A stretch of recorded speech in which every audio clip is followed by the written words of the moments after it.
Assalamualaikum warahmatullahi wabarakatuh. Saat ini kita lagi berada di Kampung Lam Sujen, Kecamatan Lung, Kabupaten Aceh Besar.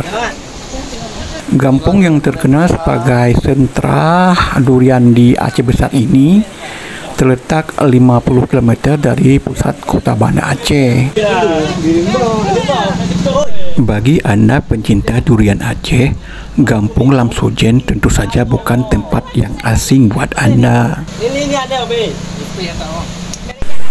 Namun ternyata selain penghasil durian terbaik di Aceh ini, Kampung Lam Sujen juga memiliki panorama alam yang sangat indah, seperti yang terlihat pada video kali ini.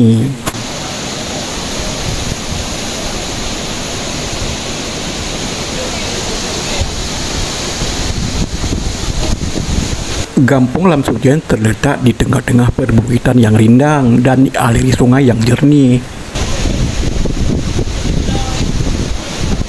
Suara gemercik air dari sungai yang membelah perbukitan di Kampung Lam Sujen ini makin membuat hati terasa damai.